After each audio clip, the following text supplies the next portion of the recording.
Yeah, so been in marketing 40 odd years now. Yeah. And was my second business. I had a marketing agency back in the 90s, early 2000s too, that did really well, and then did some contract work for a couple of years, and then started MoreSALES 19 and a half years ago. So Beautiful. It's been running great, and the opportunity came along to have a conversation with you guys, and was getting to the point in my career where I was thinking, can only take this so far, and I really want to need some, I need some horsepower behind it to go to the next level, and Goose power. and some goose power, yeah, or at least goose something anyway. So maybe I needed a good goose, but anyway, so the opportunity came around, and as it turned out, I kind of knew you guys arm's length even before. We had one of my oldest kid knew you guys, and so as it turned out, it was a great opportunity to talk to you guys, meet with you guys, and see that. Hey, we're very much aligned in the way we, treat our customers and the way we want to take our business and where direction we're going in. We've always, I think around 2012, 2014, we really went all in on digital marketing, and we've been doing a lot of traditional and kind of project work up until then. And then we said, hey, you know what, this is a really cool way to go about it. So we really went all in on that. And then the company evolved into focusing on marketing automation, and we were a Sharp Spring, now a Constant Contact shop, and we did play around with HubSpot a little bit as well, and so that was great for us, and so that really helped. That was really kind of a game changer for us in those years, and then along came COVID, and COVID made everybody wake up and realize, hey, you know what? I can't send my salespeople out to meet people anymore. Maybe I should get my online presence a little bit better. Yeah. And so that was a little bit of a good boost for us over the last 2 or 3 years, and we saw our team grow exponentially there as well. And then so then the opportunity came along to talk to you guys and said, hey, deeper bench strength, same kind of approach, bigger company. Be a good fit, right? Awesome, and the biggest thing for me was, is it a good fit for the customers as well as my team? So there we are. Here we are. Yeah, today. and the customers and the team. We're going to talk a little bit about that.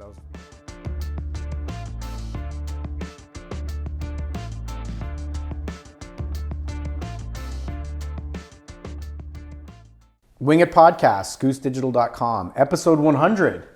Congratulations. I want to see some confetti. I want to see the audience applauses happening in the background for the episode 100. Feels like we've done 200, but we haven't. Who do we have? Kevin Butler. Mike Jennings. Michael Turksani. All right. Welcome, Mike. Thank you. Welcome. We have a guest. We have a guest. Yes. Mike Jennings is part of a company called MoreSALES.ca that just became part of the Goose Digital family. So that's super exciting news. More confetti. More confetti, please. More audience applauses. Yes. Floating thumbs up. Floating thumbs up. So basically we're going to talk about, that's mainly the focus of the podcast today, the backstory. And to start everything off, we'll hear a little bit from Mike and get his background. Yeah, so been in marketing 40 odd years now. Yeah. And this was my second business. I had a marketing agency back in the 90s, early 2000s too, that did really well, and then did some contract work for a couple of years, and then started MoreSALES 19 and a half years ago. So Beautiful. It's been running great, and the opportunity came along to have a conversation with you guys, and was getting to the point in my career where I was thinking, can only take this so far, and I really want to need some, I need some horsepower behind it to go to the next level, and Goose power. And some goose power, yeah, or at least goose something anyway. So maybe I needed a good goose, but anyway, so the opportunity came around, and as it turned out, I kind of knew you guys arm's length even before. We had one of my oldest kid knew you guys, and so as it turned out, it was a great opportunity to talk to you guys, meet with you guys, and see that. Hey, we're very much aligned in the way we, treat our customers and the way we want to take our business and where direction we're going in. We've always, I think around 2012, 2014, we really went all in on digital marketing, and we've been doing a lot of traditional and kind of project work up until then. And then we said, hey, you know what, this is a really cool way to go about it. So we really went all in on that. And then the company evolved into focusing on marketing automation, and we were a Sharp Spraying, now a Constant Contact shop, and we did play around with HubSpot a little bit as well, and so that was great for us, and so that really helped. That was really kind of a game changer for us in those years, and then along came COVID, and COVID made everybody wake up and realize, hey, you know what? I can't send my salespeople out to meet people anymore. Maybe I should get my online presence a little bit better. Yeah. And so that was a little bit of a good boost for us over the last 2 or 3 years, and we saw our team grow exponentially there as well. And then so then the opportunity came along to talk to you guys and said, hey, deeper bench strength, same kind of approach, bigger company. Be a good fit, right? Awesome, and the biggest thing for me was, is it a good fit for the customers as well as my team? So there we are. Here we are. Yeah, today. and the customers and the team. We're going to talk a little bit about that. That was really great, and we're glad to have you on the podcast so quickly. I think it's been about 2 weeks. 2 weeks. Yeah. 2.5. 3rd of October. So it's pretty, pretty about hot 2 off weeks. the press, not to date things, but yeah. Fun fact on Alex, your oldest, started this podcast. Yes. So I remember, and I want to see clippings. I want to see switching out of images for the people that are checking this out on video. But the original building out in Unit 18U in Toronto of the podcast equipment, which I still have in storage. It's not dusty. The original podcast equipment. So thumbs up. Thanks, Alex. Yeah, shout out to Alex, way to go, kid. He was on one of the original podcasts. Like he was. I think you're speaker. right. I think you're right. Yeah, we should even put a link to that or show that. That was really cool. Yeah. I think he was. Yeah. But in terms of getting together, I think it'd be great to talk a little bit about why do we do this? I mean, I think in terms of, you laid out a really good backstory of your company having synergies and sort of similarities, but I think the one thing that we didn't mention yet about the customers and how special that is really how many of them fall into a different and sort of expanded category that we want to create. Yeah. So, Kev, why don't you get in a bit of that, and then Mike, and you can riff on that for a bit. Yeah. So, longtime Goose followers, fans, prospects, and customers will know that historically our bread and butter has been either one of, I'll say, financial, anything between credit unions, banks in some cases, and especially all things insurance. Right. As well as sort of what we call B2B, which is usually high growth SaaS companies or adjacent SaaS companies. We do have some healthcare and we do have some manufacturing, but we've long identified manufacturing distribution or distributors as a vertical that we really wanted to penetrate harder. Yeah. And I think one of the many things that drew us to MoreSALES, and one of the things we like specifically about you, Mike, is your expertise, knowledge, and passion for that whole industry.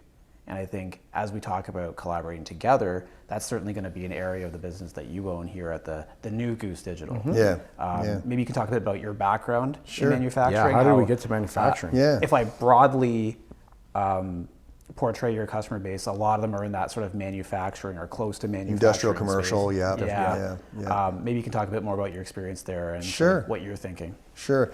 Well, it goes back to my dad. So my dad was a manufacturer. He used to work out. He was a fabricator, ran fabrication plants, and so I would spend my summers working in a fab shop, helping with welding, moving stuff around. Love the smell of burnt metal. Just kind of always loved that stuff. Never leaves you. Yeah. It's kind of a weird thing, I guess, but I always just loved getting in there. And I remember.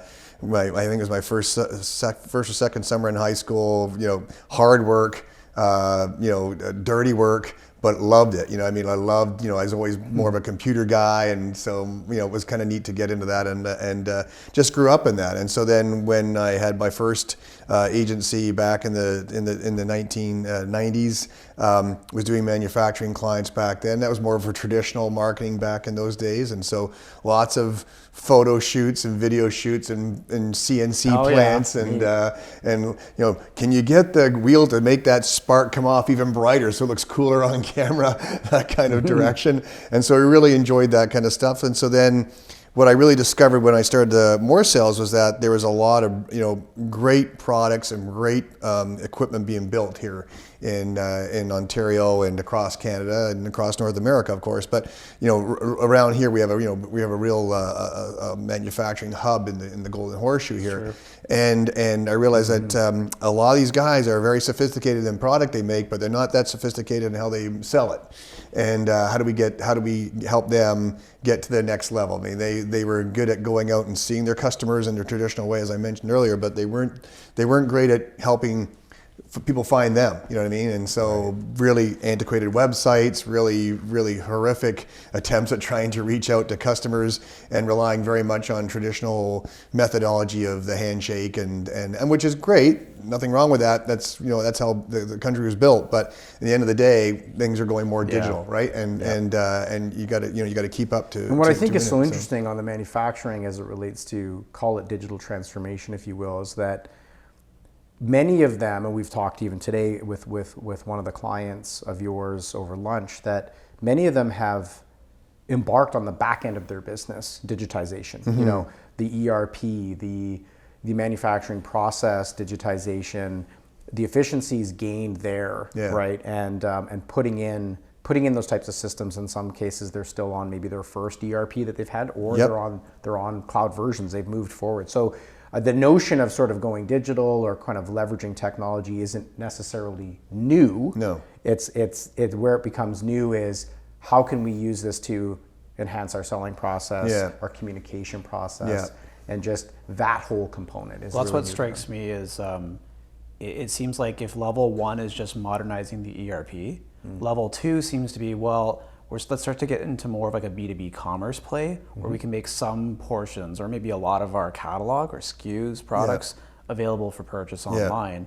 It's the third part, I think, that represents the greatest challenge and frankly opportunity for us as far as, how do we mobilize the data for creating demand, right? So generating interest either in new prospects or helping sell more to existing customer bases in the form of digital marketing programs. And I know we're going to talk about this, but unlocking data out of these ERPs, CRMs, and even e-commerce systems to do that. Yes. Yeah, and the other big part of this whole CRM, right? The connectivity, because I have a lot of clients that are on ERPs, and they're using the ERP sort of as a pseudo CRM, and probably not the best and most efficient methodology. A lot of ERPs have a built-in CRM, but they're not always built for the sales people, the sales team.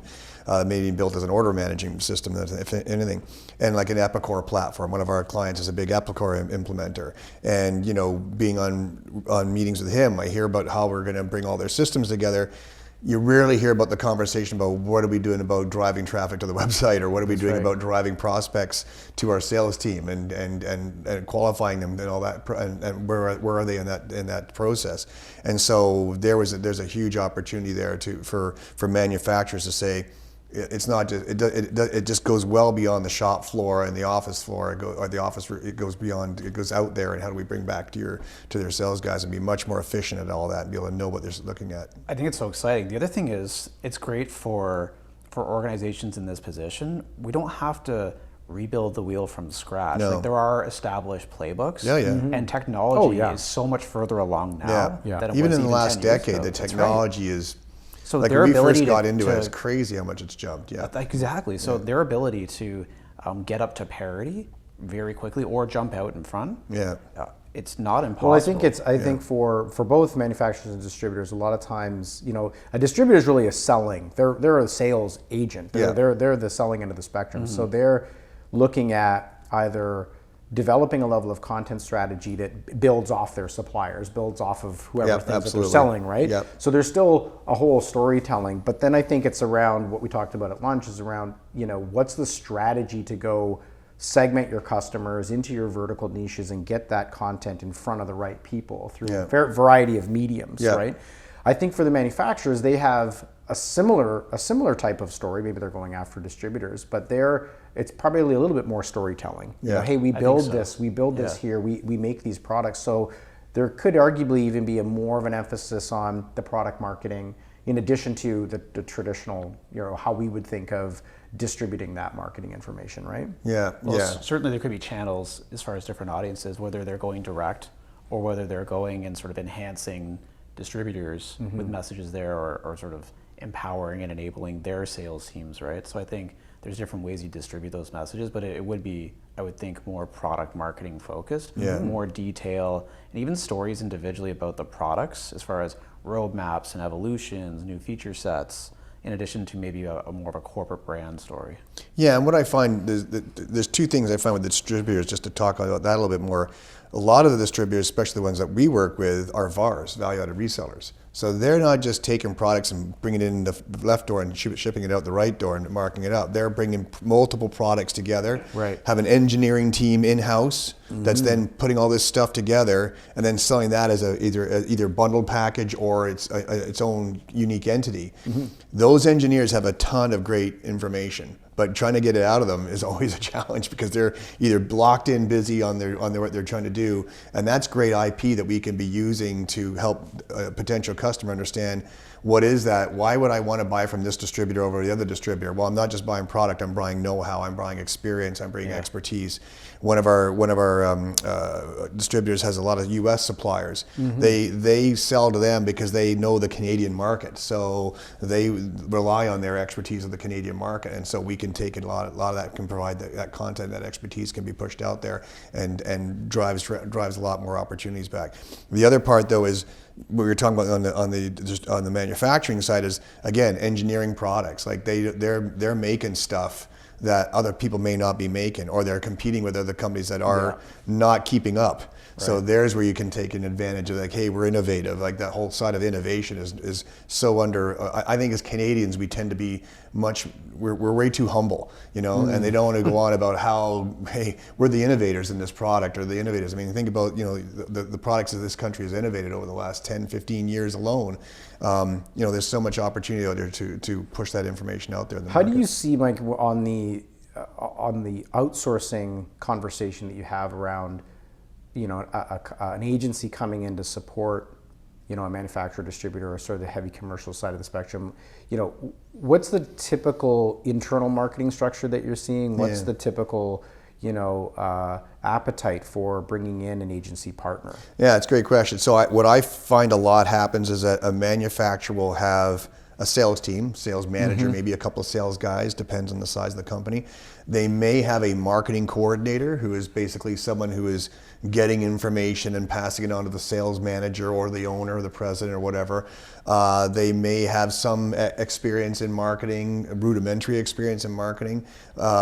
There's a few that are very good at what they do, but they're few and far behind. They just typically don't have that background. So where I find we're great is that we can come in there, identify where there's shortfalls, identify the potential of what they could be doing, show them that plan, show them that strategy, and then help them execute it. And then that internal person becomes kind of a go-between between us and the subject matter experts in that company. So they still have a very critical, important role to play in the process. They're not being pushed out of that process, but they have a subject matter expert over here. They're that go-between, and then we're the ones executing on those plans. I find that works best when we've been doing a lot of clients. Now there are all the odd times where you're just going to do a project for a client. That's always going to happen, and that's great.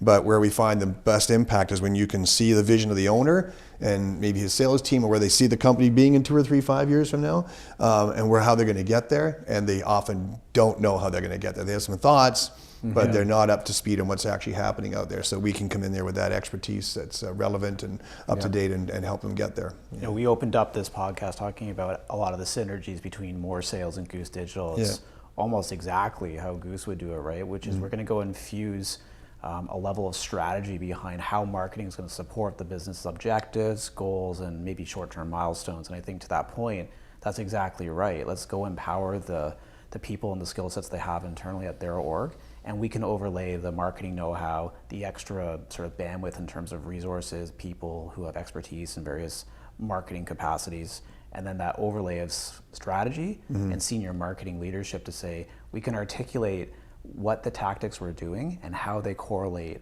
right back to those objectives. Yeah. For a lot of them, I find that they've been dabbling in some kind of marketing, and with due respect, someone think, hey, if I do about 5 social posts a month, that's marketing. It's not marketing, right? But what I find is that the owners want to know, how do I connect the dots? If I'm going to spend a bunch of money with you on a campaign, whatever that is, or whatever initiatives those are going to be, how do I connect those dots between when someone first became aware of us, became more interested in us, and then finally we had a conversation with them, and then they were then qualified enough that they would be spoken to by the salesperson.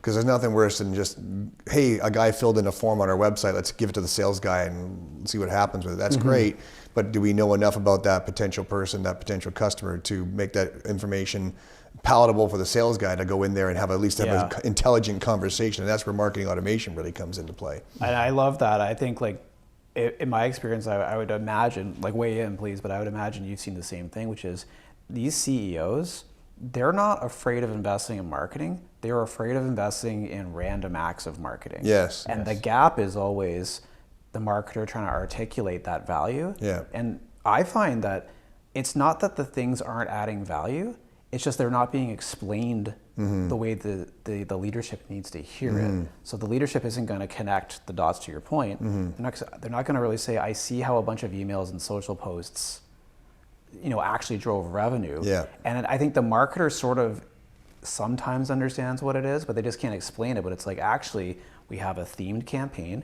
It's touching 5 different channels to a very specific audience, our high value ICP. And we think we can elicit a level of engagement and perhaps pick up on some degree of sales interest that then we can go infuse our sales team and our sales team reach outs for a better likelihood of established booked meetings and perhaps opportunities. Yeah. But a lot of marketers can't explain it like that to an executive, and then so there's that gap. Well, and I think that probably for any heavy sales driven company, we talk about today at lunch, the cookbooks of this amount of activities we believe drives revenue, because we've proven that out over years, right?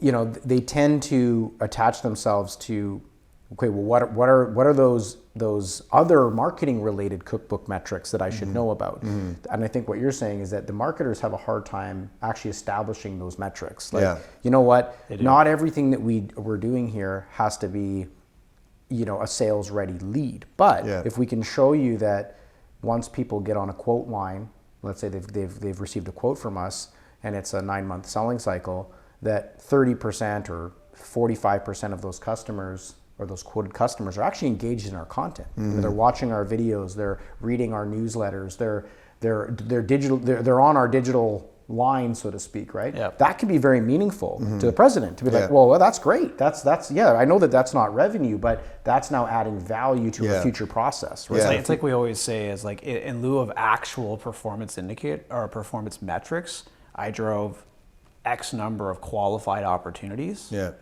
I think you want pretty good indicators that you can actually explain how do they lead into those actual KPIs. Yeah. Right. So many people are digesting our content in our ICP on LinkedIn every month, and that's a good thing.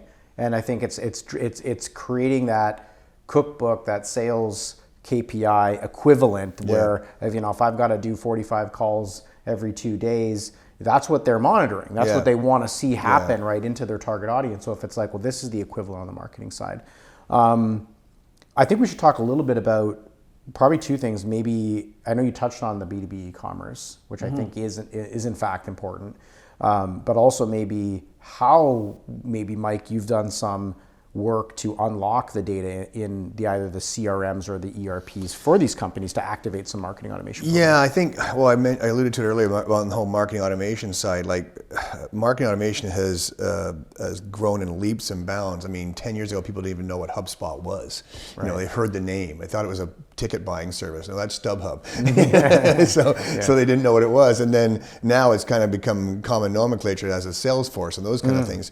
But what I still see people they'll buy a marketing automation platform, whether it's HubSpot or Pardot or whatever it is, they're using maybe 5-10% of what it can do, right? And they just don't know how to do it. And it was kind of implemented, but not really.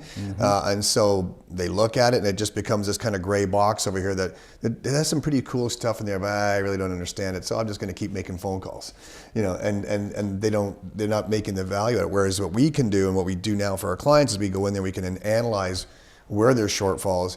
I had one client say, yeah, we've been using HubSpot for a few years. I go, do you ever go in there, look at the data and see who's visiting your website and with any regularity and what kind of lead score they got, so you could maybe reach out and have a conversation with somebody over there, even if we're not quite sure who it is. I go, it can do that? Yeah. It's like, yeah. So we've had these kind of funny conversations. They've been running it for a couple of years and no idea what kind of power they have under their thumb, right? So it's like, we go in there and we'll help them identify ways they can be using this power, and then even actually set it all up for them, right? And then provide them the reports and get them going, and I so think that they get some momentum. That is a key point. I just want to jump in before we get to the other stuff that you touched on.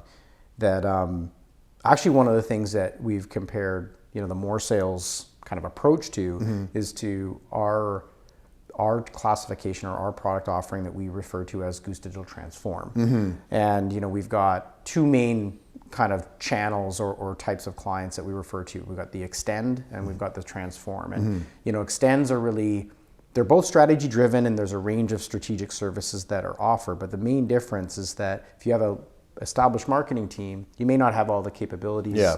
So you can leverage Goose Digital as an extension of your team. Expertise. You're really driving it. You're really in there. Maybe your strategists come in and out every now and then, but you don't have all the things that you need, and you can have a flexible retainer with us. Yeah. The Transform is much more strategy led by Goose, which in your case, very similar to MoreSALES. Yes. They're really leaning on us to help them implement. They're looking at that marketing automation strategy as like, we don't really know. You tell us. We don't have a VP of marketing with 15 years of experience, plus a director, plus a manager, plus all these people. Yeah. For one monthly fee, you're telling me we can implement a strategy like that with you guys? Yeah.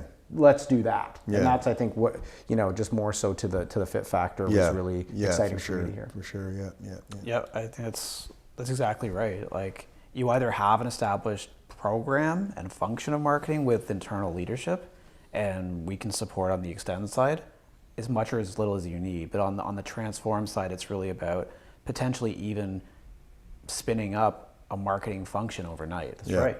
And there's a time to value or speed to value conversation, as well as the expertise. So how long is it going to take for you to hire that talent? How much will it cost?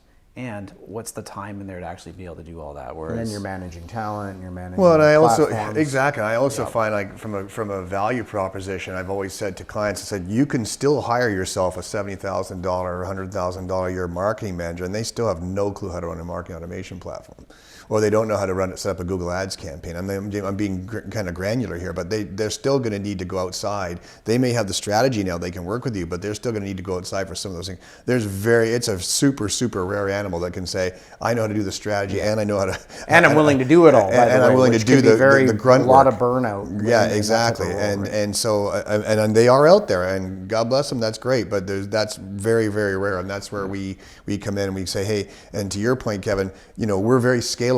Like, we've got, that was one of the reasons why we wanted to join with Goose, is because we had a team of 8. And we were super busy, and there's only so much we can handle, and only so much we can do, and only so much expertise we have. With Goose, we've got 36, 37 people now. We've got a data analysis department of 3 people. Like, that's great. That's the kind of stuff I'm really eager to get my chops into and work with you guys on that. So when you have a company that can do that, again, you may say, okay, we can do this and we can do that.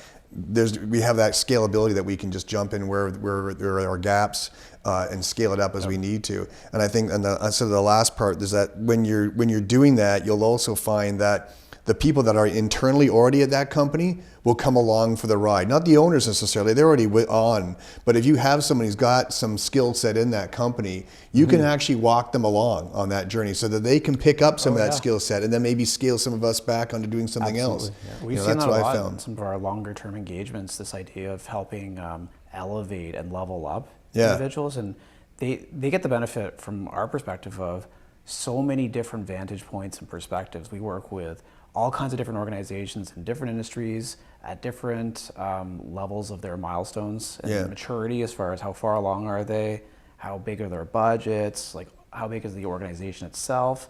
They get to learn all that overnight. So I think that's a great point to bring up. Yeah, like we had one of our really good clients. They had a very it was actually the owner's daughter had come right out of university, came out of a marketing program, but she hadn't gotten her feet wet in the industry.